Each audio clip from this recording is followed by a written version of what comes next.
como chama a série toda? Depoimento sobre o design visual no Brasil. E cada um tem um título diferente. O Alexandre vai ser o Alexandre Ivone e a formação do design moderno no Brasil. Eles vão pôr no fim. Hã? Eles vão pôr no fim. Ele não gosta da palavra moderno. Não? Não. Então vamos tirar. Faz sentido. Por que ele não gosta da palavra moderno? Porque dá uma comunicação de efêmero, moderno, eu sou moderno. É mesmo? Daqui meia hora você é antigo. Não, acho que tem outros referenciais, tem associações assim com arte moderna, sabe? Não, o moderno é uma palavra usada sem sentido nenhum. O design existiu sempre, quer dizer, não uma palavra design.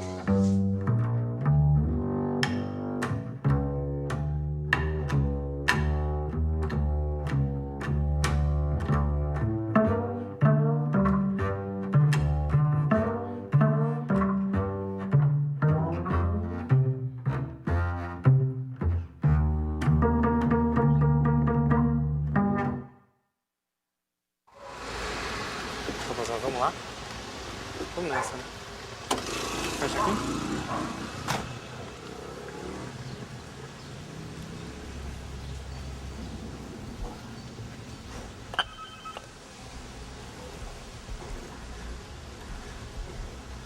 Olá, Volner.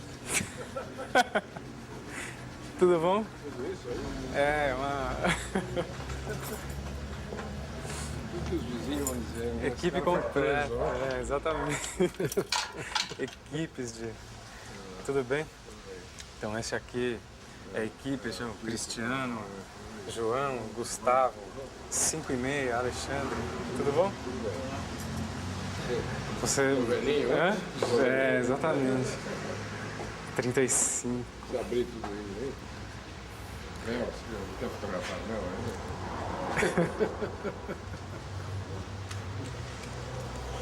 E Laís, tá aí, Vô? Aí está, acho que ela foi deitar.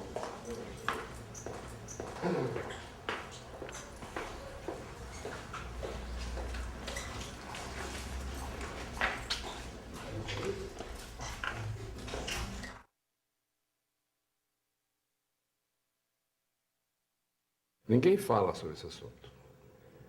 Ninguém fala desse assunto. Mas ninguém conseguiu registrar a profissão de design aqui no Brasil. Tem várias escolas, tem faculdades de design. Ninguém conseguiu registrar design. Eu não consigo nem registrar no imposto sobre serviços da prefeitura como designer. Eu sou artista comercial. Você tem uma militância muito longa que é tentar convencer as pessoas de que o design tem uma especificidade, uma importância e uma fronteira profissional muito clara. E durante muito tempo pouca gente entendeu isso, ou pouca gente ainda entende isso. Pensa que é uma coisa pessoal, etc. Eu aprendi a não ser pessoal. Eu aprendi a criticar atitudes ou projetos, né? Projetos que não estão de acordo, eu critico. Por exemplo, os arquitetos, uma questão de ética entre eles, etc., não pode criticar outro arquiteto. Você já viu um arquiteto?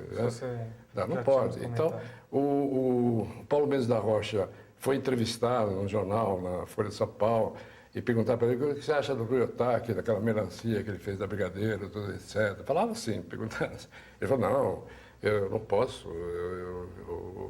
o Otaki que se manifeste, etc. Eu não posso dizer nada, tal, etc. Pode dizer, tem que dizer. Porque se não há um diálogo que a comunidade participe, a coisa não evolui. E a arquitetura, você me desculpe, os arquitetos presentes, a arquitetura no Brasil não evoluiu. Design brasileiro, você acha que evoluiu? Não, o design brasileiro, ele evoluiu, quer dizer, o design gráfico, né? O design gráfico, principalmente, em maior volume, ele é reconhecido no mundo todo.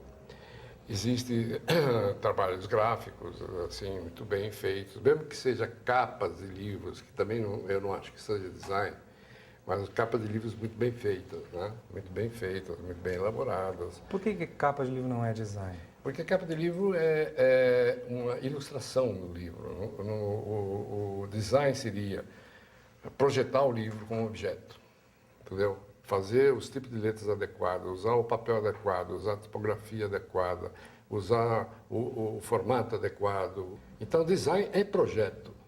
Design não é ilustração. Design é projeto. Capa de disco não é design. A lata de sabão em pó não é design. Entendeu? Caixa de papelão não é design. Entendeu? Se eu fizer a caixa, o volume da caixa, e fazer que o pó da caixa caia e facilite a minha possibilidade de fazer isso, é design. Mas pegar uma caixa quadrada, retangular e fazer uma vermelho e branco, isso não é design. Entendeu? Pode ainda ser design quando você faz uma linha, quer dizer, umas caixas que tem vários produtos, etc., como uma identidade de uma empresa na parte de ilustração das caixas. Agora, é interessante porque o que difere o que é design do que não é design não é a ideia de projeto.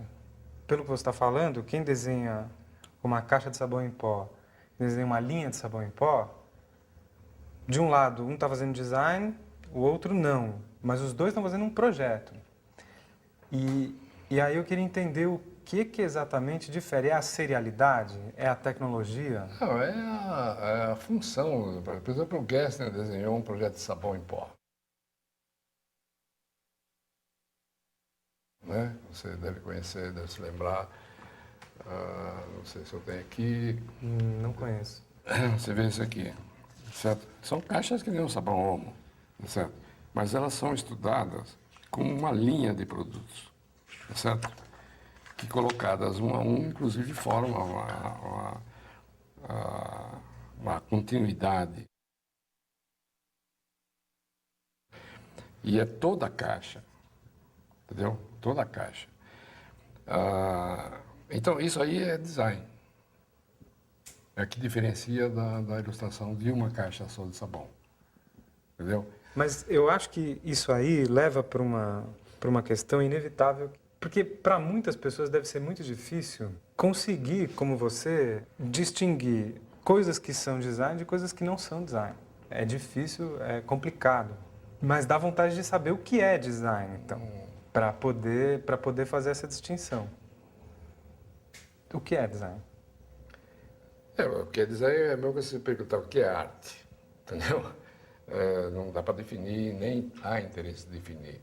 Mas fica implícito que o design se relaciona com não só com a criatividade, mas também com a tecnologia, né? Com o significado, com uma linguagem, não uma linguagem única, quer dizer, não é um signo para ser usado somente por gente que compra sabão em pó, por exemplo, né?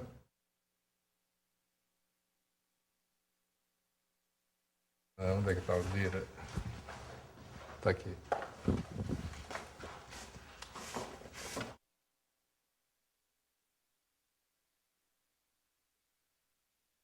Quer dizer, aqui ele tem aqui as proporções humanas e aqui sobre as medidas, né? Então, existe um certo tipo de relação. Você vê esse um terço, tem uma certa diferenciação. Mas se você pega essa diferenciação que você está vendo, se você dividir por 3, ele é um módulo de 3, de 3, de 3. Deu para entender? Então, você pega assim...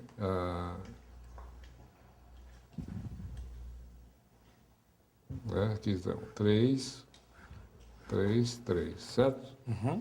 Se eu quero saber essa dobra do nariz, que proporção fica, você divide 3 por 3 e divide ainda 3 por 3, ela vai dar a batata. Tá certo? Então, o módulo 3 pode ser submódulos de 3 também. Entendeu? Essa é uma referência Fibonacci. Não tem como escapar. Entendeu? E existe em tudo na natureza que você vê, faz isso aqui. Inclusive nas medidas aqui geométricas que você está vendo, ela tem todo esse tipo de proporções. Quer dizer, o segmento áureo, né, que a gente usa, as referências normais e as referências anormais, são todos, como é que chama? Partem do mesmo princípio, quer dizer, são todos tons musicais diferentes. Sei lá.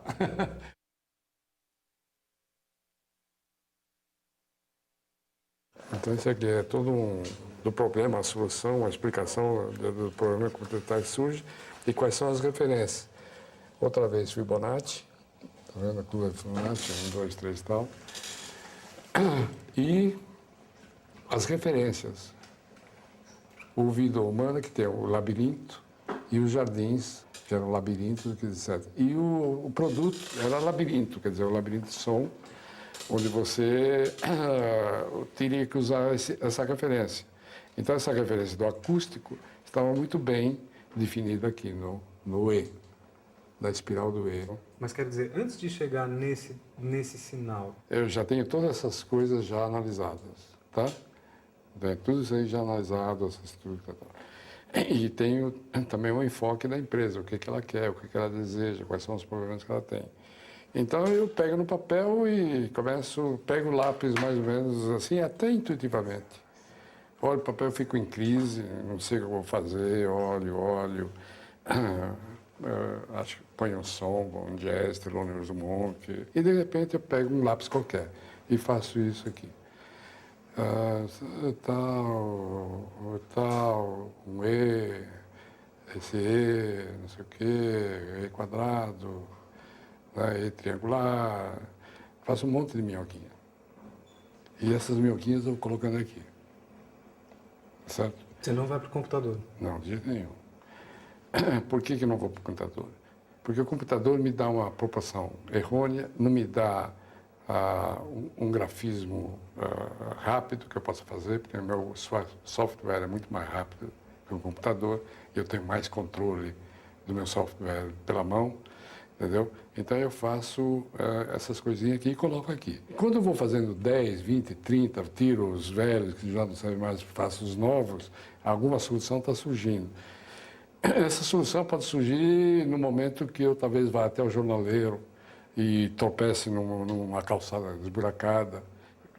Quando eu resolvo, então, que o E tem que ser uma coisa mais ou menos espiralada, tudo isso, etc., aí sim eu vou para o computador. Porque o computador facilita para mim desenhar mais uniformemente esse tipo de desenho, entendeu? Aí vai dando a forma. Aí eu posso fazer as possibilidades. Quer dizer, eu não sei ainda a espessura, não sei o centro das espirais, né? Então eu vou estudando esse centro das espirais. Como é que essa minhoca, eu vou transformar essa minhoca? E aí o computador me auxilia bastante. Então a Gestalt se completa quando você define, porque isso também vai na parede. Entendeu? E vai na parede e fica aí exaustivamente olhando. E eu percebo os defeitos. Você percebe os defeitos. Quando você chega ao definitivo, também ainda não é o definitivo, porque você vai fazer a extensão do seu projeto. E quando você faz a extensão do projeto, faz as aplicações do seu projeto. E você volta novamente ao inicial, onde aí você dá a gestalt completa dele, já resolvida em toda a linguagem que você vai usar. Então esse é o processo criativo.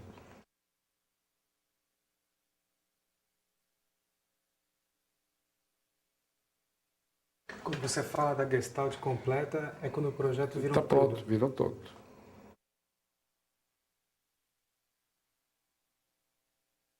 Ela existe desde 79. Essa marca. Essa marca ela foi mudada para esta, entendeu? Muita gente não se lembra mais desta, entendeu? Porque essa aqui não era visível. Esse ponto I não era visível.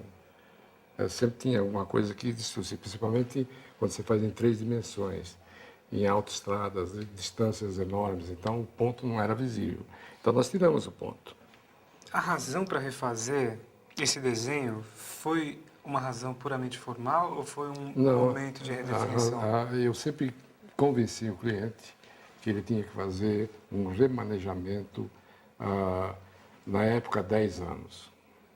Agora tem que fazer 2 em 2 anos, por causa da tecnologia que vai rapidamente. Qualquer cliente? Qualquer cliente. Olha aqui.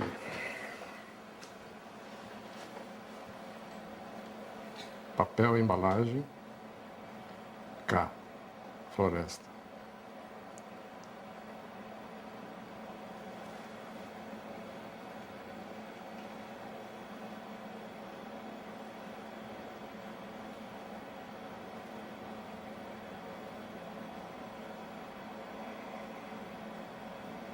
Isso é Klabin.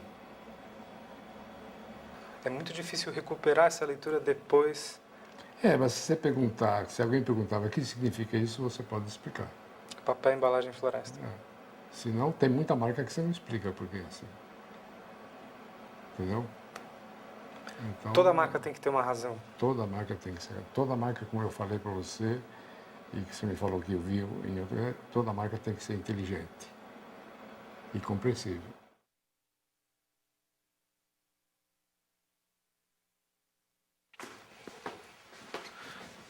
Mas então isso, você diz que é o primeiro manual. O primeiro manual feito, e é manual mesmo, porque foi feito à mão. Né? Hoje, por exemplo, eu discordo totalmente de quem faz manuais impressos, porque, primeiro, as empresas são pequenas. Você não tem uso para 1000 manuais.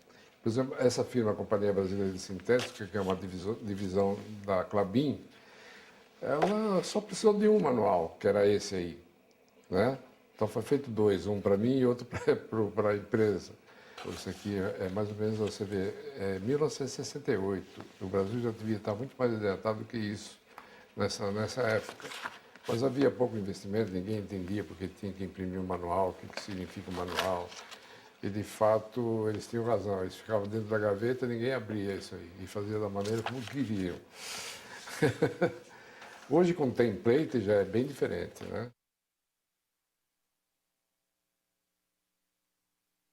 Então, do Itaú, ela foi feita impressa, tudo como devia ser feito, dando todos os parâmetros, inclusive as etapas de construção dos papéis, qualquer tipo de estrutura, não só do papel, vocês viram que mais tarde, inclusive, da própria arquitetura, era feito nesse conceito do 4.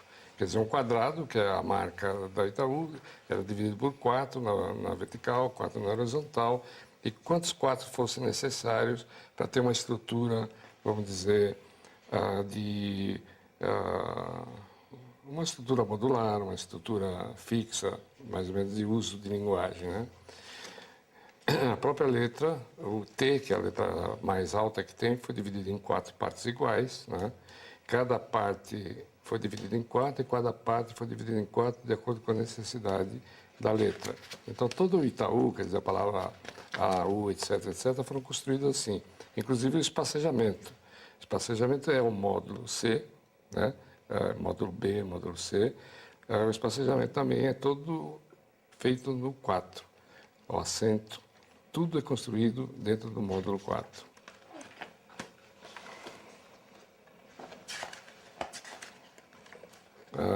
Na arquitetura, a colocação dos elementos de identidade da arquitetura, quer dizer, qualquer que fosse o desenho da fachada, podia ser circular, vertical, horizontal, alta, baixa, etc., etc., era sempre dividido em 4. Então, a colocação das fachadas, ela obedece a esse critério de divisão de 4 e a colocar todos esses elementos dentro dessa divisão, que é 4, 4, 4, 4, tal. E, inclusive, a parte interna, né? A sinalização interna, que foi também modulada pelo sistema 4, né? 4, 4, 4, fechado, quer dizer, ficava dentro dos clichês, né? Tudo isso aqui, gerência tal. E a mesma coisa para sinalização. Depois Sinalização isso virou isso aqui. Externa, né? Essa é a sinalização externa.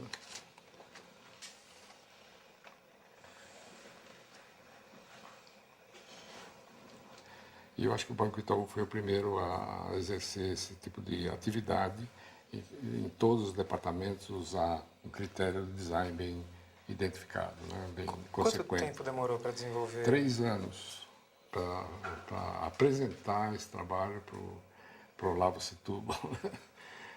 3 anos. E para implantar? Para implantar foi constante.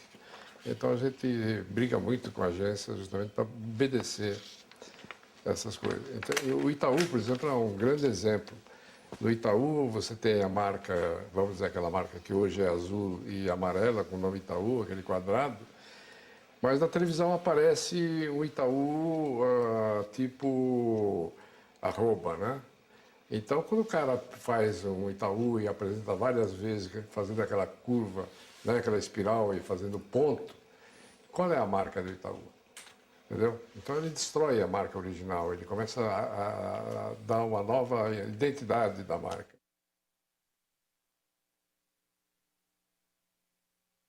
E fizeram aquele estrago com o Banco Itaú, azul e amarelo dentro. Quando o significado do Itaú é pedra preta, então o quadrado preto justifica, e o contraste entre preto e branco justifica mais ainda. E as 2 orelhinhas, que é simplesmente para identificar dentro do contexto urbano, que é cinzento.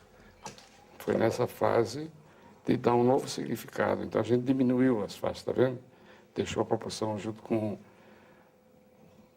o diâmetro, né?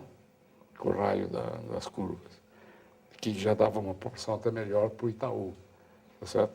Mas ele achou que devia pôr amarelo e azul, porque o Roberto, que o Olavo tinha saído ali e deixou para o filho, né? Que é o Olavo Roberto. Setúbal? É, deixou para o Roberto. E o Roberto queria marcar o início da atividade dele no banco com essas cores. Mas eu falei, bom, aqui não dá pé, porque azul, amarelo e laranja é demais para fazer. Não, mas eu quero. Eu falei, bom, se eu quero, tudo bem, se eu preciso do desenhista, não preciso do design. Tchau, tchau. Petit tremeu nas bases. E achou que ia perder a conta. Mas isso foi a reunião de apresentação. Foi. Agora, o Itaú era e continua sendo um dos maiores bancos do Brasil. Sim. A mudança da marca aparentemente não afetou Não, esse desempenho. a marca não tem essa importância de dar qualidade para quem faz a qualidade é a própria indústria. Indústria, o banco, a instituição. Tá certo? Ela só reforça, ela é impressão digital para você reconhecer quem está falando. A marca não tem essa importância.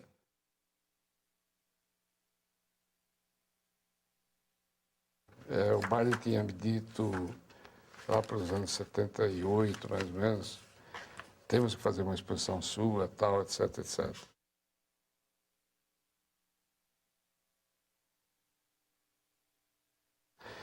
E eu falei, bom, fazer com o quê, etc. Aí em 80 ele me chamou e falou assim, agora tem que fazer mesmo. Então eu pensei, eu estava trabalhando na Klabin e vi eles fazerem umas caixas grandes. Eu falei, pô, isso aqui vai servir como painel da minha exposição. E eu vou fazer o seguinte, não vou pendurar nada, eu vou desenhar nesses painéis.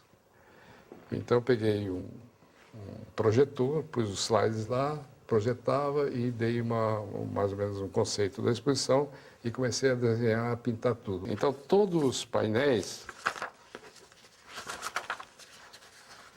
você vê aqui, todos os painéis dessa exposição foram feitos tudo à mão. Eu projetava isso e desenhava.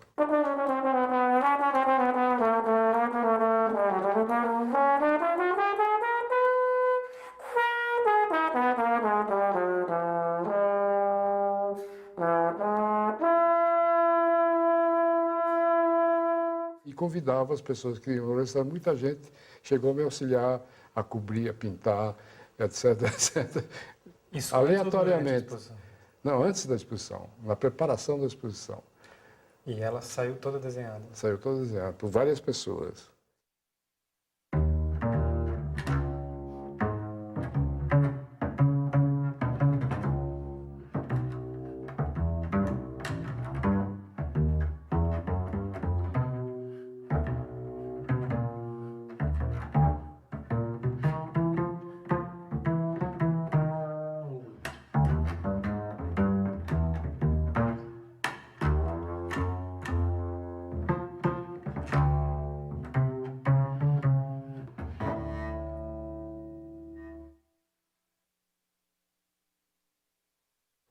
a coisa estava mais ou menos normal, eu fazendo meu curso de científico, me preparando para fazer arquitetura, minha mãe insistia mesmo, quando eu vejo um anúncio num jornal, que era o Diário de São Paulo, um anúncio, o Museu de Arte vai abrir um Instituto de Arte Contemporânea.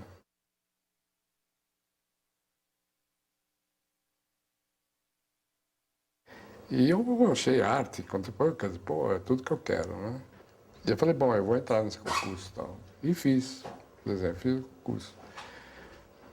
Foram mais de 300 caras, não sei o quê. Entrei. Aí quando vieram as aulas começaram assim, tecnologia da madeira, tal, né? Tecnologia de pedras, tecnologia, tudo era coisa de construção, né? Mais ou menos assim, vinha ferro, laboratório, fotografia, e eu não sabia nada. Mas você esperava isso? Não esperava isso, eu esperava só desenhar. Aí quando começou a entrar no problema de design, que o Bardi dava as aulas teóricas, quer dizer, o significado do design, tudo, Bauhaus, tudo isso, essa coisa que a gente não conhecia, muita gente não conhecia aqui no Brasil Bauhaus naquele tempo, em 1951. E um dia eu estava lá no museu e vi uma vitrine assim, cheio de potes egípcios, astecas, tudo isso assim, e uma máquina Olivetti no meio. Aí eu falei com o Flávio Mota, que era secretário do Bardi. Falei, pergunta para o Bardi, acho que ele esqueceu uma máquina de escrever na vitrine. Aí o Bardi, o Mota foi falar com ele, e o Bardi veio, se interessou pelo cara que falou isso e explicou para mim que a máquina de escrever é uma coisa que o pote, na época do pote, que era um objeto útil que existia na época, etc., que fazia parte da cultura de um grupo primitivo, tal, etc., e hoje a máquina de Olivetti faz parte desse nosso grupo coletivo, tal, etc, etc. Aí comecei a perceber esse tipo de coisa. Essas fotos dessa época, da UIAC, elas estão aqui com você, né? Estão aqui comigo, mas vai ser difícil achar, se vocês tiverem paciência. Sem problema.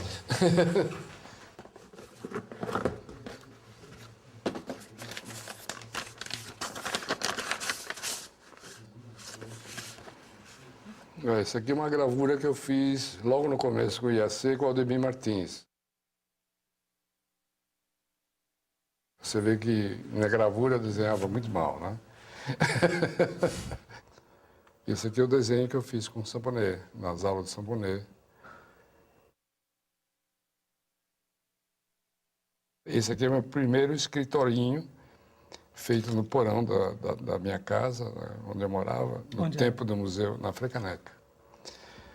Eu fiz aqui eu já juntava fotografias de revistas, da Look, da Life, né, que eu gostava muito, do tempo que a gente começou a aprender do Paul Rand, quem foi Paul Rand.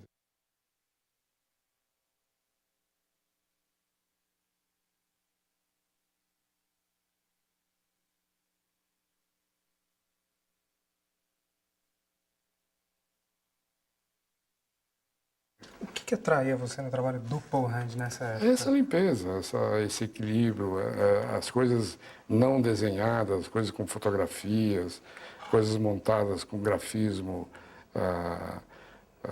inteligente, né, que a gente percebia, quer dizer, a gente percebe isso, você não precisa nem, às vezes, nem entender as coisas, você percebe o que é bom, entende? Você percebe. Essas revistas, Art Direction, tudo isso, etc., eram coisas impressionantes.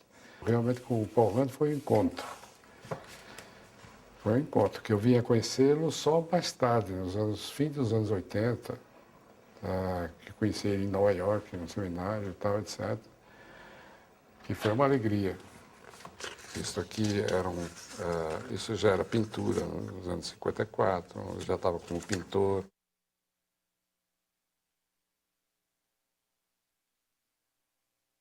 Mas isso é um desenho mesmo. Esse é o desenho, mas é o projeto do quadro, né? Isso aqui sou eu na aula e nesse tempo, quando eu comecei a perceber o meu talento na gráfica, tudo isso aí, eu fui contratado pela Filmoteca do Museu de Arte Moderna, que é do lado. E eu já tinha feito esse cartaz para uma exposição no Museu de Arte do Saul Steinberg.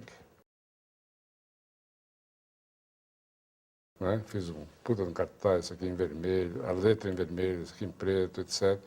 Naquela época, não sei por que suscitou alguma simpatia de algumas pessoas que viram, fui contratado lá para a Filmoteca para fazer os cartazes, e o Geraldo se aproximou de mim para auxiliar ele nos cartazes do Quarto Centenário.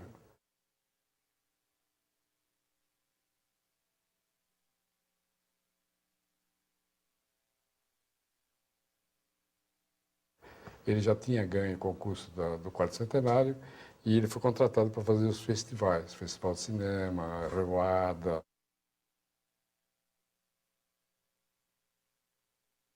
Então ele me pediu, ele via que eu sabia cortar a letra, tinha essa paciência, etc. Hoje você olhando... Como assim cortar a letra? Essa Isso letra? era tudo letra recortada, com papel de cor, a gente fazia o tal e recortava com tesoura, né? Letras tipograficamente muito bem feitas. Então o Geraldo se aproximou de mim e o Geraldo falou, bom, eu não posso te pagar porque eles não é um negócio tal, etc., mas a gente paga alguma coisa, etc., mas não é muito. E eu vou te dar aula de pintura, se interessa? Falei, claro, pô, que legal, etc. Então a gente trabalhava no estúdio do Geraldo, que era na Anhangabaú, perto da 25 de março, e ele me dava a possibilidade de pintar, me ensinava como mexer com pincel, tinta, etc, etc. Aí eu comecei a fazer a pintura de arte concreta, depois da exposição do Max Bill, claro, né?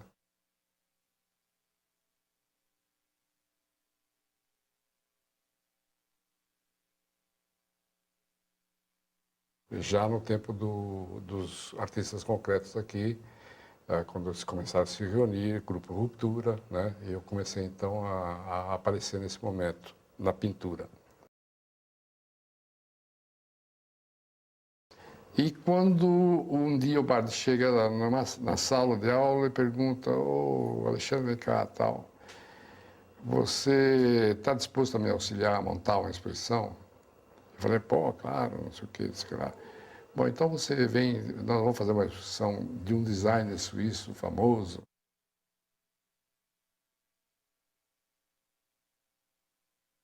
E quando eu fiz essa exposição, eu comecei a perceber que as funções, quer dizer, tem umas funções que não estavam muito claras para mim do desenho. Como é que o desenho pode ser adaptado em fazer produtos, etc., formas. E eu fiquei quase que paralisado, assim, me deu como se fosse um choque. E aí eu comecei a perceber, sair, foi nesse momento que eu saí da idade da pedra, da idade do negra, né, tal, etc., que eu comecei a perceber um pouco mais. Montando a exposição do Max Bill. Com a exposição do Max Bill. Essa exposição do Max Bill tinha alguma coisa a ver com a divulgação da Escola de Uma? Não, não tinha nada a ver. A divulgação era do Max Bill, todos os trabalhos dele. Quando ele veio em 53, ele perguntou para o Bard qual é o brasileiro que podia ir para lá, tá certo? Então o Bard falou, olha, tem dois, tem o Geraldo de Barros e tem o Alexandre aqui. O Bill, em princípio, ele escolheu o Geraldo, porque o Geraldo tinha mais experiência, também era mais velho, tudo isso, etc. Mas o Geraldo não podia ir porque ele tinha recém-casado. Então o Bard e o Geraldo me indicaram, entendeu? E o Bill fez uma pequena entrevista comigo e não sei por que eu fui aprovado.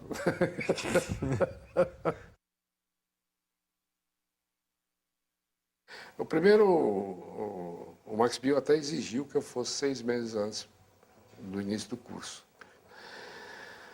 Aí eu cheguei em UME, entrei em contato com a escola e falei da minha preocupação. Eu falava inglês, não falava alemão. Então eu fui recomendado a fazer o curso da Goethe Institut, né? E trabalhar junto com o Einstein, no escritório do Einstein. O Einstein tinha um escritório dele na cidade.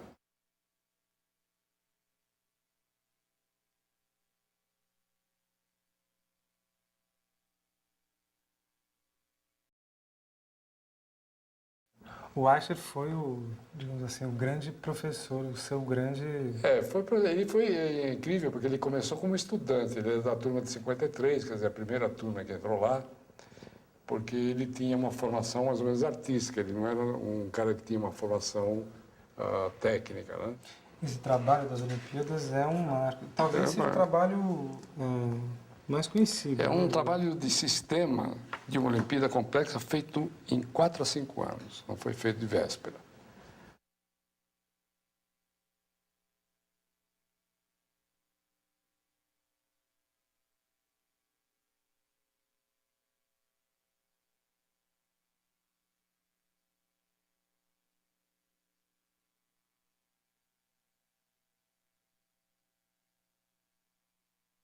As pessoas tinham que insistir para ele fazer os trabalhos. Se não fosse um trabalho com certa seriedade, ele não aceitava. Tinha que ser um trabalho completo, bem desenvolvido. Nesse sentido, ele fazia o trabalho. Mas o que significava um trabalho completo, bem desenvolvido para o Asher? Para não fazer somente um folheto, ou um livro, ou uma marca. Então, para ele, não existia isso. E quando eu estava trabalhando no estúdio dele, que era esse estúdio 5 aqui, que foi um estúdio dentro da escola,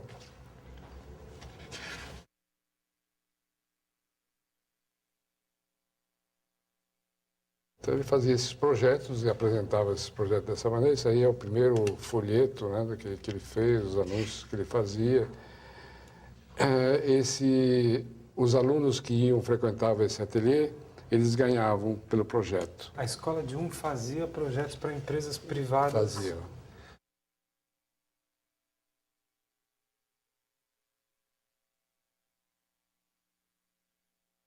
Como é que foi chegar em vindo do Brasil? Como você era visto pelas pessoas, pelos professores? Se o contato foi difícil, foi fácil? Como era viver na escola 24 horas por dia, companheiro de quarto? Uma experiência de chegar na Alemanha, ver o que era aquilo. Você não conhecia a Alemanha. Então foi ao mesmo tempo conhecer a Alemanha, conhecer a Europa. Qual foi a sua impressão? Como é que... É claro, você sai de uma cultura como a latina aqui do Brasil e chega de um país como a Alemanha, por exemplo, que tem uma cultura totalmente diferente. Menschen mit Ideen, die ihrer Zeit voraus sind, hat es schon immer gegeben. Sie werden belächelt, wie die meisten Erfinder oder wie jener Baumeister, der in Ulm den höchsten Kirchturm der Welt errichtete. Auch heute kann man in Ulm wieder Leuten begegnen, die für die Zukunft denken. Auch sie werden nicht von allen verstanden. Sie leben oberhalb der Stadt in der Hochschule für Gestaltung, deren Architektur schon zum Ausdruck bringt, was sie wollen. Das ist keine Universität, kein Technikum, keine Akademie, auch keine Werkkunstschule, sondern etwas völlig Neues und Einmaliges in der Welt. Eine Schule für die modernsten Berufe, die es gibt. Sie bildet Fachkräfte aus für die Gestaltung industrieller Erzeugnisse und für die Gestaltung neuer Ausdrucksmittel für Presse, Funk und Werbung. Wie früher zum weltberühmten Bauhaus nach Weimar, so pilgern heute junge Leute aller Welt hierher, wo sie bei bedeutenden internationalen Fachkräften studieren können. Lá eu ficava o dia inteiro e à noite. Você conversava com todo mundo. Os professores moravam lá e nós morávamos lá. Então, café da manhã, almoço, jantar, happy hour, qualquer coisa. Tal, à noite você encontrava com os professores, então estava constantemente. E depois você tinha que explicar as suas ideias para um grupo de pessoas. Você ficava com medo, né? Será que estou fazendo uma coisa certa? Vou me malhar, vou perder. Né? Nada disso. Você falava, eles incentivavam você, entendeu? Porque eu também não falava muito bem, me incentivavam e tudo isso, etc. E entrou um monte de ensinos abstratos. Aí começou a entrar física, geometria, matemática, aritmética, ah, ah, semiótica, significado, percepção. Tudo isso é coisas que para mim foi um deslumbre.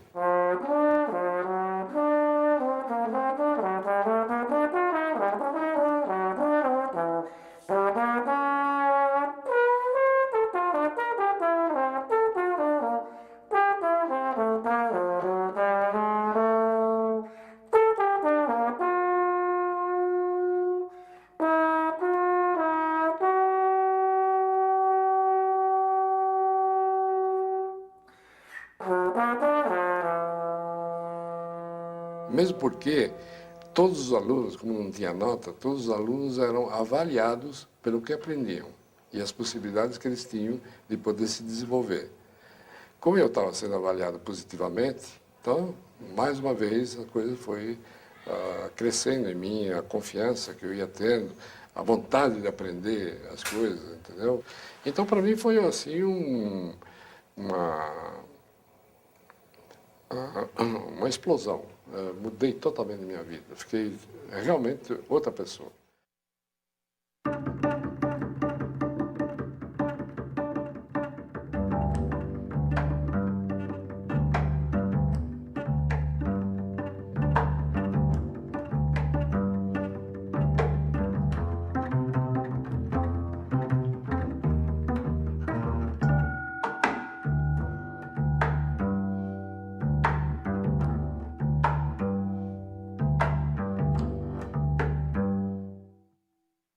Porque isso ficou claro lá em UME, que lá não ia ensinar arte e nem ia ter as possibilidades de você fazer ateliê artístico e tal, etc. Mas você, quando foi para lá, também era pintor. Eu era pintor quando fui para lá, mas logo depois eu comecei a perceber e desisti de ser pintor, porque a comunicação que a gente fazia lá era praticamente a mesma coisa que a gente queria fazer com pintura, né? Fazer uma coisa conceitual, dar um conceito e ter uma função para as pessoas de um progresso, ter relação de cores e formas, etc. Você faz um projeto, você faz a mesma coisa. Então não há necessidade de você dividir esse esforço, entendeu, entre duas profissões.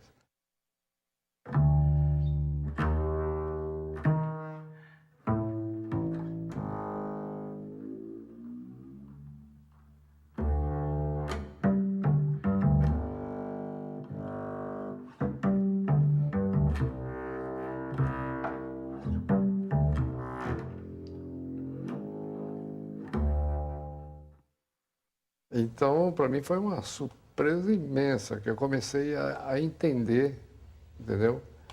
A perceber, a conseguir ver a relação que existia cada tipo de profissão junto com um projeto e tal. Então você aprendeu lá que projeto não era simplesmente fazer uma elaboração de uma ideia. Projeto você tinha que saber praticamente de se informar, quer dizer, fazer a forma com informa. Você precisa se informar para fazer essa forma. E dar formação quando você tem a forma produzida.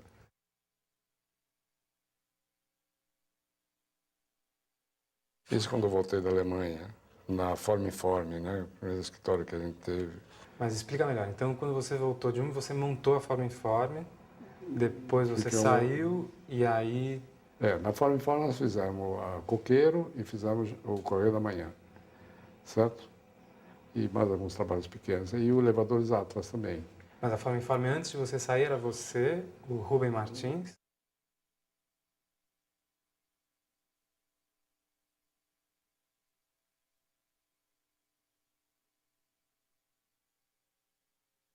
Walter Macedo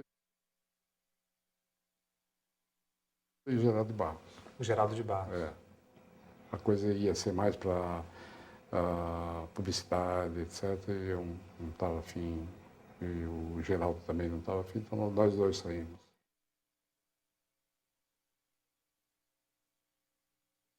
não dá certo design com publicidade. Porque você trabalha de tal modo que não dá possibilidade do cliente dizer eu gosto, eu não gosto. Ele nem pega bem se ele falar isso, porque do jeito que a gente explica que o trabalho é feito. Ele pode não aceitar, se ele quiser, ele tem todo esse direito, né? Mas ele não pode dizer eu não gosto. E por que não gosta? Aí enrola tudo.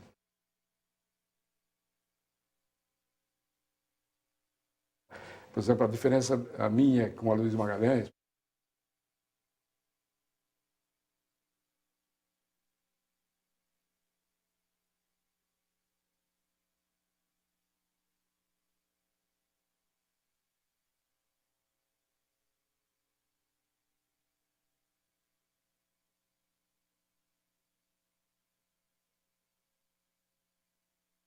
a Luísa foi criado no centro dessa cultura regional brasileira, que é Pernambuco, entendeu? Ele viveu toda essa cultura. E eu fui criado em São Paulo, onde não tem a cultura regional. É a cultura internacional aqui, alemão, francês, italiano, inglês, né? Então, eu não aprendi. Eu não tenho uma ligação. Não adianta eu fazer esforço. Não adianta eu querer pôr uma pena em cima de uma marquinha minha. Mas teve um momento que os trabalhos de vocês ficaram muito próximos. Porque ele teve contato comigo. No concurso da Varig, De 60 e... 72, aliás, desculpe. Ele percebeu, da minha apresentação e da apresentação dele, a diferença que tinha entre um e outro. Aqui ele já começou a ter conhecimento do negócio da Argos. Quando a Luísa viu esse desenho aqui, ele falou, que simplicidade fazer, etc. E ele começou a usar isso aí. Entendeu? Ele começou a usar porque ele tinha um contato comigo e com Goebbels.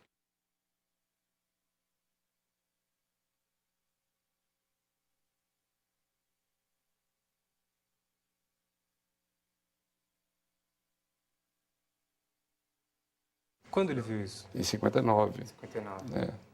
Ok, é o primeiro trabalho de análise desse tipo feito aqui, não é? Sim, é o primeiro trabalho de análise feito. Porque nós tínhamos que convencer o cliente, porque ele queria marquinhas.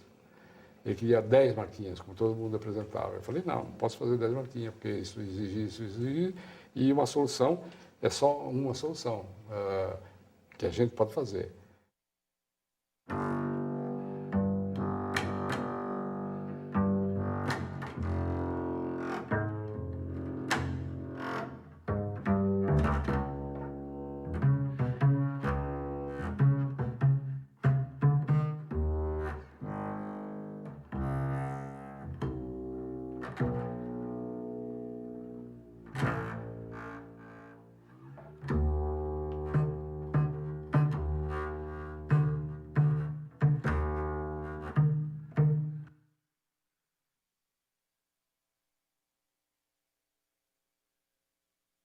Depois eu vim com um compromisso também com a Neomar,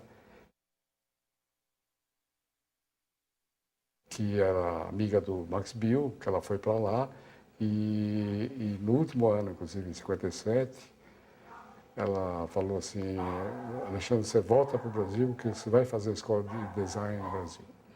Né? Aí o Max Bill chamou o Maldonado, ele falou para o Maldonado, olha, orienta esse latino, tal, brasileiro, argentino, que ele vai estruturar a escola lá, vai dar continuidade a um programa idêntico ao nosso. Mas a realidade brasileira e alemã eram realmente muito diferentes. Era muito diferente, e isso era o argumento de todo mundo. Mas a gente provou que era possível.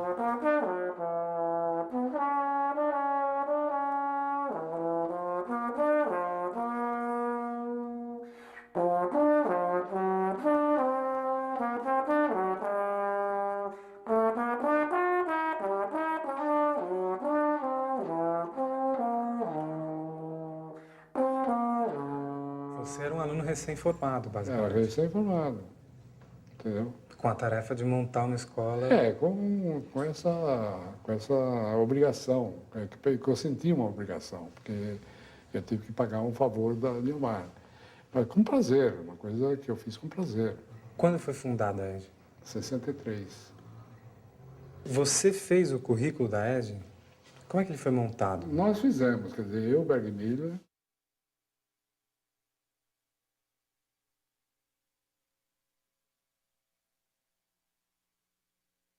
é claro que o Aloysio participou e tudo isso, certo? O modelo era de UME e a gente adaptou a uma realidade daqui, que não tinha nenhum cara de semiótica, não tinha nenhum cara que sabia o que era Gestalt, não tinha nenhum cara que falava em antropologia social, antropologia cultural, não tinha nenhum cara de matemática que falava sobre design. Falava Como é de que vocês matemática. fizeram?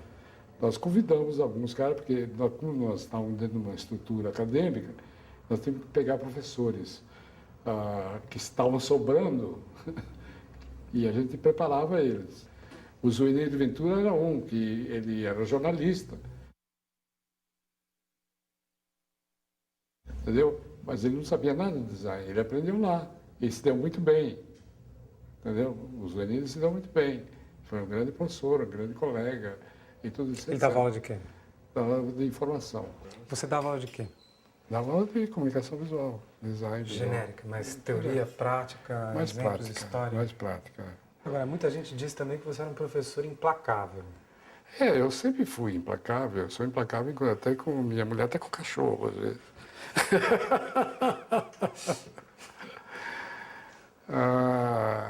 Mas implacável no sentido assim, não se engane, tá? Não se engane se está fazendo uma coisa que não está adequada, embora você tenha habilidade para fazer isso muito bem, mas procure entrosar com outro tipo de coisa, quer dizer, fazer umas críticas para melhorar a compreensão das pessoas, para elevar um pouco mais a visibilidade que a pessoa pode ter, né? Então, nesse estilo, eu assumi muito uma cultura do Max Bill. O Max Bill era terrível trabalhar, terrível. Os caras sofriam porque ele bronqueava, chutava, falava que isso é uma merda, entendeu? Ele tinha uma situação.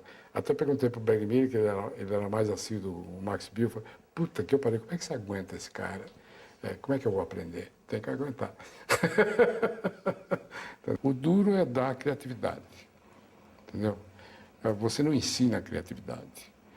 Você dá umas certas consciências de como que a criatividade, o que exige para você ser criativo. Quais são as possibilidades que existem dentro do seu consciente, do seu inconsciente, das coisas que você aprende agora, aprendeu antes, aprendeu depois, como é que você usa nesse desenvolvimento da sua criação. A gente só tinha aula de manhã, né? Quer dizer, 4 horas, como todas as escolas aqui no Brasil. Os alunos eram estudantes semiprofissionais, não eram profissionais estudantes, né, como era em UME e tal. Mas a ESG, então, realmente era completamente baseada no modelo de UME. Era, em princípio, até os anos 70, 72. Quando veio a Carmen Portinho, ela começou a dar artes. Então, ela convidou a Regina Katz, né? Então começou a ficar artes de ofício. O Berg Miller ficou lá, ele deu uma dura e eu ganhava um tipo de salário de transporte, que ia de avião, né? Eu morava aqui em São Paulo, então ficava segunda e quarta-feira lá, morava na própria escola, mas o avião, etc. E a Carmen falou assim, o avião não dá mais, porque não tem verba, aquela coisa toda, etc. Então me puseram para ônibus. E eu falei, ônibus não dá mais. Então, como é que fica? Como é que fica? Eu falei, vocês resolvem, quando vocês resolverem, eu volto. Me deixaram fervendo, né, como é que chama? Em fritura. Nunca resolveram. Eu participava em algumas reuniões da escola, mas não participava mais como professor. Fui representar, inclusive, o Ministério da Educação sobre design, tanto na Alemanha, como em Viena, como em Tóquio, etc., mas não reconhecido pela escola.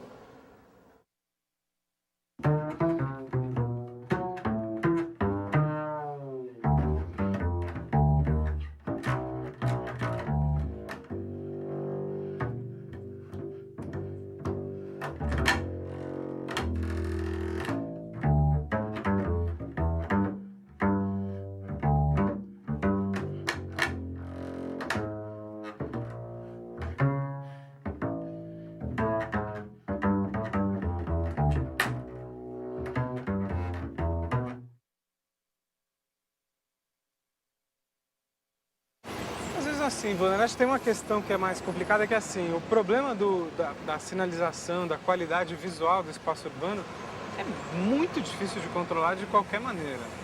Quer dizer, você controla até um certo ponto, depois...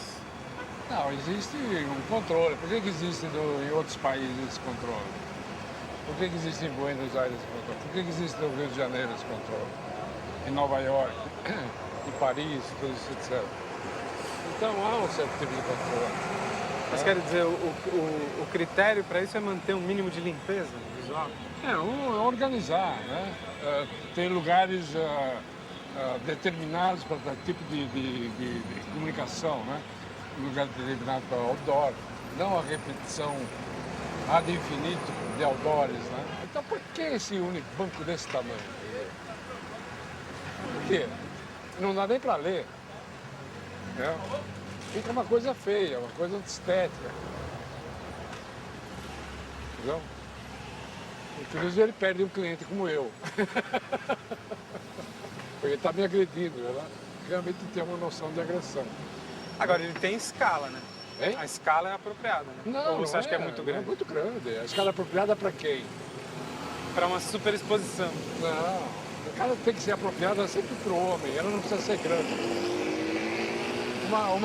Um design bem feito, pode estar no mínimo espaço, ela é vista. Isso as pessoas precisam acreditar nisso. Entendeu? Não precisa agredir, não precisa dar soco na cara de ninguém. Entendeu? Na comparação desse poste com essa fachada? Não, a fachada tudo bem. A fachada tudo bem, não agride, ela está dentro do banco, está dentro das suas coisas. Mas aqui agride, aqui é o meu espaço. Entendeu? Esse tipo de publicidade eu não sou muito contra. Eu acho que a publicidade tem também um tipo de relação assim. Mas a quantidade é que eu sou contra. A quantidade. É claro que eu não vou dizer que tipo de publicidade você deve pôr numa fachada. Você deve pôr uma publicidade de design mesmo, ou de Ulme, ou da Prata Instituto, não sei o que, não. Deve fazer umas coisas, mas deve ter um respeito pela cidade. Quer dizer, deve ter um só, a possibilidade de fazer a possibilidade de fazer...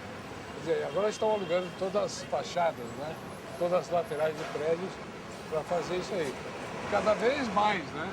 Daqui a pouco eles vão, a ciência vai permitir que eles coloquem banners e estrelas.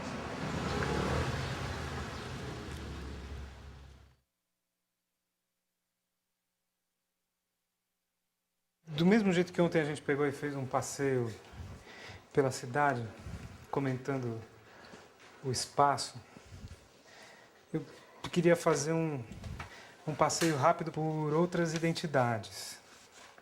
Isso aqui é a marca do Pan-Americano, os Jogos Pan-Americanos no Rio de Janeiro, que foi objeto de concurso e que está sendo desenvolvido agora para aplicação. Mas isso é só a marca sem o sistema, né? O problema é difícil fazer o sistema nisso. É uma marca que realmente eu pessoalmente não gosto, porque ela é confusa, não é rápida, não é significativa, é uma marca efêmera. Essa aqui, por exemplo, é uma marca... É uma marca da Unilever, eu vi que foi feito lá na Inglaterra. É uma marca... Eu não li a razão de fazer esse tipo de marca. Eu até poderia dizer assim, essa marca aqui, assim, ótimo. Beleza, é simplesmente uma estruturação, quer dizer, uma retícula que é bem possível de fazer. Mas eu não entendo fazer uma coisa assim especial com outra coisa especial. Você vê, essa aqui é uma marca feita a pedido do cliente e para atender o gosto do cliente. Primeiro, é um conselho que não admite que você tire esse Varig e não admite que você tire essa Rosa de Vênus. Tá certo? Mas também não precisava chegar a um cúmulo tal de escrever essa palavra Brasil de modo islâmico. O islâmico, pergunto, será que é islâmico ou será que é serpentina de carnaval? Quer dizer, o que significa essa letra? Eu achava sempre essa marca do Nike muito boa. Ela representa um bumerangue e E realmente, em pouco tempo, não precisava mais da palavra Nike, quer dizer, não precisava mais da palavra para referenciar. Essa aqui entra junto com a Varig na discussão do papel das companhias aéreas e das marcas gestuais também. Não, isso é uma marca muito feia, quer dizer, eu não quero nem discutir. Eu não sou contra a marca gestual. Eu não faço marca gestual, só isso, né? Porque eu acredito que eu tenho que fazer, como você está vendo, as coisas mais complexas possíveis para não haver dificuldades depois nas aplicações, né? Que qualquer pessoa pode aplicar depois, né? Não é só o autor que pode aplicar, né? Porque a marca gestual é uma marca de autor. E mesmo que eu faça as marcas são minhas de autor também, mas o autor não aparece muito. A FedEx é uma marca, se não me engano, é a Landa mesmo que fez, né? Uma marca feita para a Landa é uma marca feliz, é uma marca realmente para ficar, é uma marca muito boa. Essa seta é excepcional. Você vê, tudo é simplíssimo, mas ela tem uma estrutura e tem um comportamento nas embalagens do FedEx, não sei se você já teve é perfeito. É uma marca. Você acha que ela nasceu da ideia da seta, não? Não sei, acho que não. Ela foi percebida. Ela foi percebida assim no quadro, ela foi percebida. As pessoas têm esse poder de perceber intuitivamente, inclusive, o que é bom e o que não é bom. Todo mundo sabe quando tem uma lixeira aqui na frente da minha porta, todo mundo sabe que a lixeira é vagabunda, é péssima, etc. Destroem, dão um chute, quebram, etc. Todo mundo sabe disso. Quando a coisa é muito bem feita, há um respeito pela coisa, entendeu? E você se faz respeitar.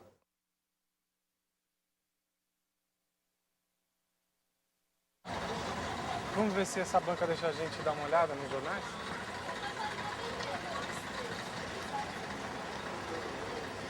Não tem jornais. Não? Não. Tem jornal? Não, tem todos aí. Jornal da Tarde, Globo, Folha, Diário, Tá. Estado. Tá. Tudo bom? A gente está fazendo um documentário, queria saber se a gente pode ficar aqui fora vendo esses jornais aqui, comentando, tudo bem? Então, esse jornal aqui foi desenhado pelo Glazer.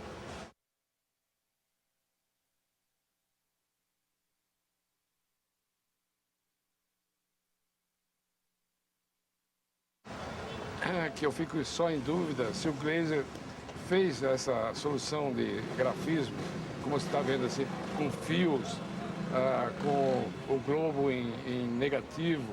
Então, 5 colunas, 6 colunas, né? Essas colunas são menores do que essa. Mas esse diagrama não tem que ser flexível?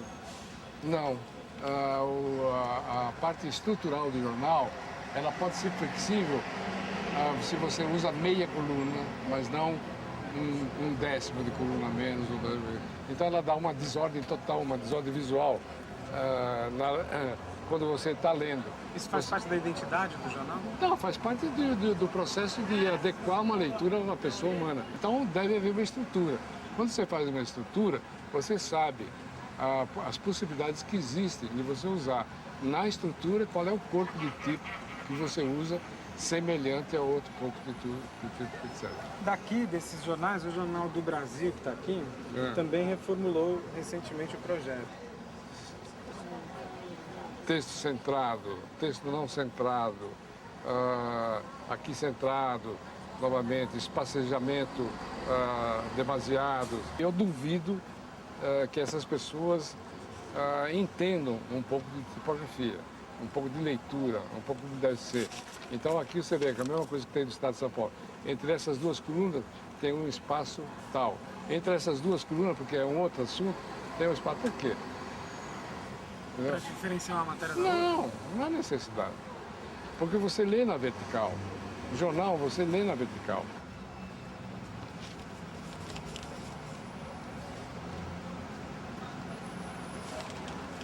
O Jornal da Tarde, pelo tipo de jornal que é, eu acho um dos jornais mais bem resolvidos aqui em São Paulo. Entendeu? É um jornal vespertino, que mantém a tradição dos jornais vespertinos no mundo todo. São chamadas, não existe nada de texto na primeira página, são chamadas como se fosse um cartaz. Compre isso aqui, você lê tudo isso aqui nas páginas internas, etc, etc. É um jornal que se permite a fazer muitas cores, muitos elementos assim, de visualidade efêmera. Bom, isso é o que eu estava dizendo para você. Esse jornal, ele não mantém a horizontalidade, ele mantém a verticalidade como todos os jornais são, entendeu? Você lê de uma maneira vertical. E mesmo que tenha duas notícias diferentes, quer dizer, colunas de notícias diferentes, como é Estado Restore, Normal Style with Cuba, aqui não há Espaço Maior. Por que faz Espaço Maior? Entendeu? Então, quem fez esse jornal conhece tipografia. Diga uma coisa, tem esse Clarim aqui, que é um outro formato. Eu não sei se Clarim, ele é reimpresso. não, ele não é reimpresso, mas ele foi também feito na Espanha. Ah, é outro? É outro produto da Espanha, entendeu? E você pode fazer uma comparação do Clarim com o Jornal da Tarde. Eu prefiro o Jornal da Tarde, entendeu? Porque também aqui não tem Esse é um texto. outro logotipo não centralizado. Bom, tudo bem. Isso. Parabéns para eles.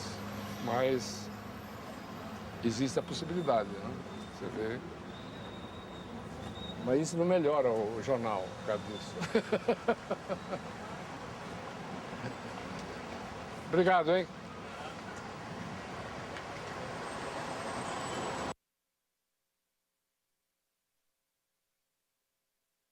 Eu tenho uma ambição.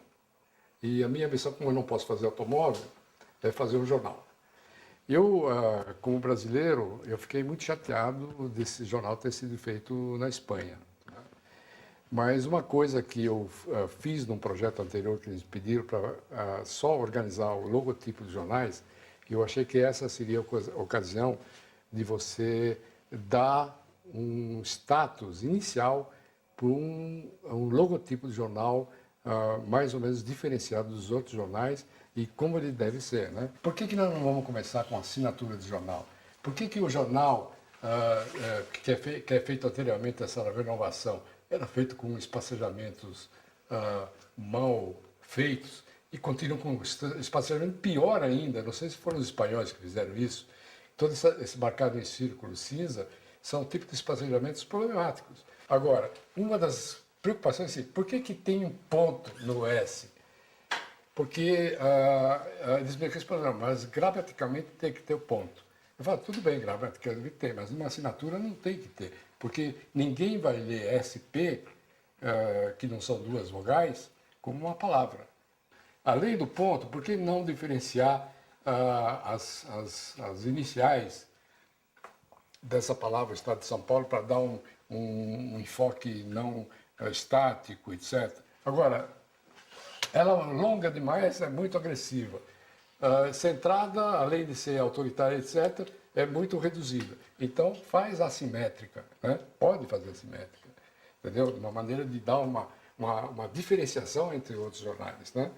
Então, é tudo isso, então, e inclusive esse ESP pode dar a palavra, uma nova palavra formada pela sigla.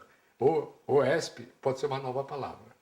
Então, isso aí, eles não estão pedindo, eu estou imaginando, porque eu já fiz isso no pedido deles, mas o departamento de merchandising achou que não podia tirar os pontos e tudo isso e não fizeram.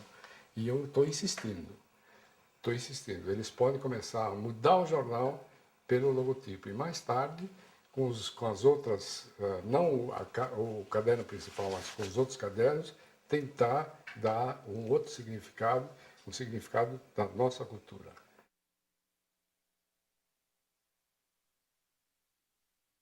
Tem muita gente que qualifica você e outras pessoas que trabalharam com você como designers cosmopolitas, que não estão preocupados com a identidade nacional. Não, nós estamos preocupados com a coisa, só que não estamos preocupados com a identidade nacional, pegando com coisas dos índios, porque isso nós perdemos. Perdemos o trem, entendeu?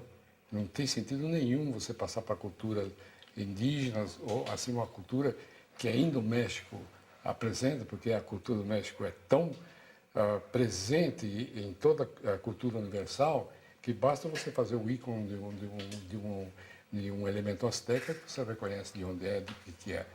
Agora, aqui do Brasil, o que você faz? Todos os jornais aqui do Brasil, a Folha tem aporte alemão, o Globo tem aporte americano, o Estado de São Paulo tem aporte espanhol, tá certo? Por que não se faz aqui no Brasil isso aí? Nós temos profissionais que podem fazer isso aí, com o jeito brasileiro de fazer jornais. Então, qual é o dado local que entra? Vamos supor, você está num jornal, você tem o diagramador, você tem o designer, você tem todo mundo, as máquinas são todas estrangeiras, os diagramas... Sim, mas a maneira de você fazer, falar e visualizar. Então, isso tem que ser nossa maneira de falar. É uma voz própria, não é nenhum... Uma voz própria. Nós temos agora uma cultura de tipografia, vamos dizer, que você usa como corporativa, uma tipografia como é esse do Wise, que foi feito pelo... Rodolfo Capetto. Rodolfo Capetto, que foi um aluno da ESD.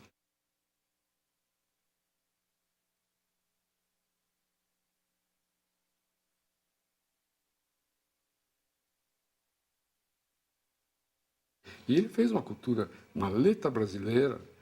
Ele não copiou nenhuma letra americana, da Telefônica, ou qualquer coisa assim. Ele fez uma letra brasileira para resolver um problema dele. Isso deve ser feito no jornal. Entendeu? O jornal deve traduzir esse tipo de coisa. Quando você vê, por exemplo, a história dos jornais, porque quando a gente estuda tudo isso aqui, a gente tem que saber a história dos jornais, como é que os jornais foram feitos, como é que evoluíram, o que significa a tipografia em jornal. Em cada país, os americanos, os alemães, eles têm um comportamento diferenciado. Você vê, os alemães, por exemplo, não usam fotografia, né? Os americanos usam. Alemão aqui também usando fotografia, às vezes desenho, etc. Então eles têm, isso aqui é um jornal alemão, isso aqui é um jornal suíço, a gente percebe qual é o tipo de cultura que pode influenciar as outras culturas. E quando você vai, desde a história dos jornais, desde os primeiros jornais que apareceram, sempre refletiram a cultura do momento.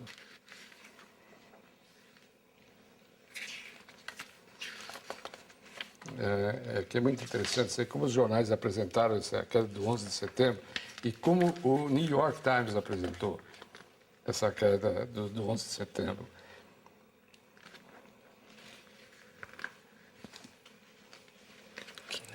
Tá.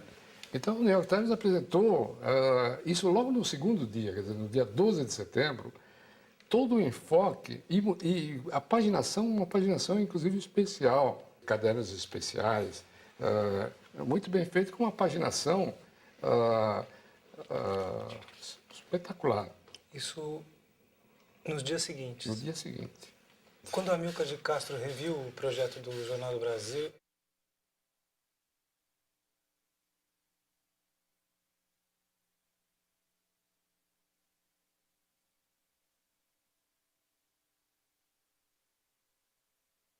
ele se baseou em algum projeto estrangeiro? Não, o Amilcar de Castro fez realmente o primeiro jornal assim brasileiro, com características brasileiras, etc., com fotografias grandes, preto e branco na capa, como um jornal deveria ser feito, entendeu? Eu, ao mesmo tempo, fiz o Correio da Manhã. Mas eu não fiz com a inteligência que ele fez, entendeu? Ele fez um jornal muito... E ele não começou pelo primeiro caderno, ele começou pelo caderno B, entendeu? Que era um laboratório de jornal. Nós temos que fazer assim, nós temos que fazer um jornal, tem que ser um laboratório. Eu fiquei pensando, depois daquela nossa conversa, se existe realmente uma identidade brasileira, porque nós sempre fomos um país colonizado. Mesmo os índios que vieram para cá trouxeram culturas de outras regiões, entendeu? De outras regiões que foram manifestadas aqui, foram mantidas aqui e tudo etc. Quando você me vê essa marca Brasil que a gente mostrou, certo? Aquela coxa de retalho, fala, não, é artesanato lá do Nordeste. Mas você pensa bem, não é só do Nordeste, é da Hungria também, é da Polônia, é da Bulgária, entendeu? É o mesmo tricô, tapetes... O mesmo colorido. O mesmo colorido, a mesma a mesma recorte de panos costurados, tudo isso, etc. A não ser que a matéria-prima seja diferenciada, mas o conceito é o mesmo, das origens feitas lá fora. Então, o que é a identidade cultural brasileira? Eu falei que a gente perdeu o bonde. Ele não perdeu o bonde. Ele nunca teve. Nunca teve. Quando eu vi, em janeiro de 2004, uma fotografia do Lula na Rússia, eu falei, que diabos é isso aqui? Quem vai entender National of All, governo federal, Brasil, do jeito que está escrito? O que representa isso?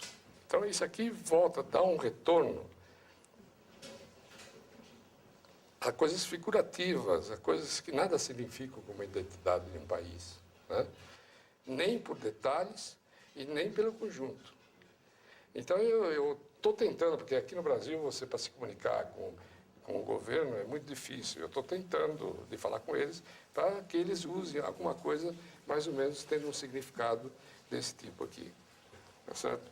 Usando as cores brasileiras, porque o Brasil, o significado de Brasil é verde e amarelo, tá certo? Principalmente quando ganha campeonato do mundo, todo mundo sabe que verde e amarelo é o Brasil, entendeu? Com significados ascendentes, de direção, etc, etc. E tanto em preto e branco como em cores, né? E tanto em preto e branco como em cores, como linear.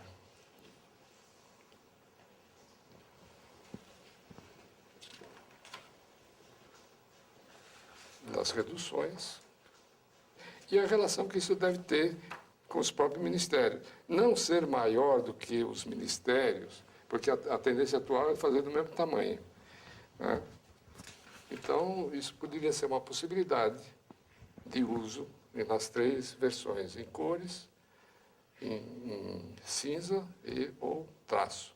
Isso aqui partiu de uma motivação, por eu ser brasileiro, de ver que no exterior é apresentado um elemento desse porte aqui. Que isso me envergonha.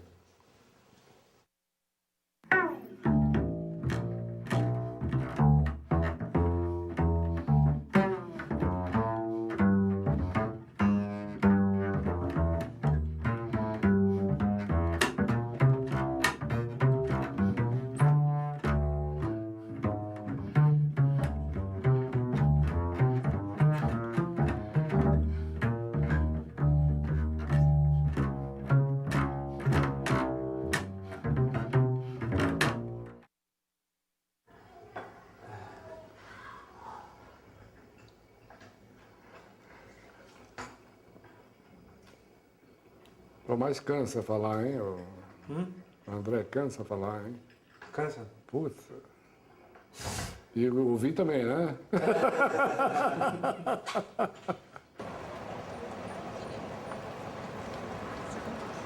Bom, também longe de mim dizer o que é ótimo, perfeito, etc. Dentro do meu ponto de vista, dentro da minha experiência, é que eu posso dizer alguma coisa. Mas tudo que eu estou dizendo é para ser discutido também. Eu não quero, eu não tenho esse propósito arrogante de ser o dono da verdade. Eu quero é diálogo, como eu falei. Falta diálogo aqui no Brasil para discutir esse tipo de coisa. Quando a gente fala sobre essa sinalização, você mencionou do Calduro. Não é a Calduro, é a sinalização de São Paulo, entendeu? Que a gente sabe que Calduro que fez.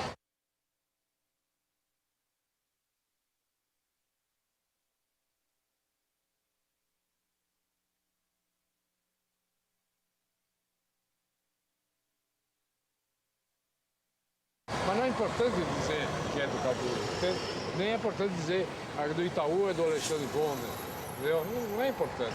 É importante dizer se funciona ou não funciona dentro desse contexto.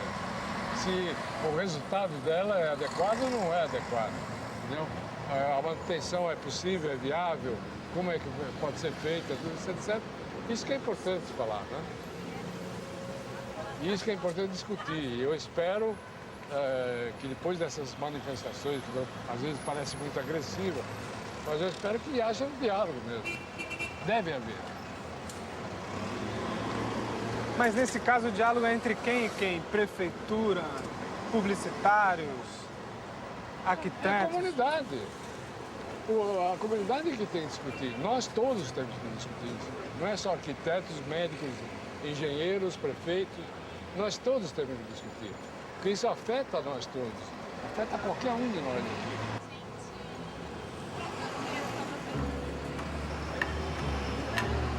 Vamos até a Brigadeiro? Hein? Vamos até a Brigadeiro? Tem alguma coisa? Não tem mais nada. A gente pode só fechar o passeio, a gente pega lá. Comer uma pizza lá, né?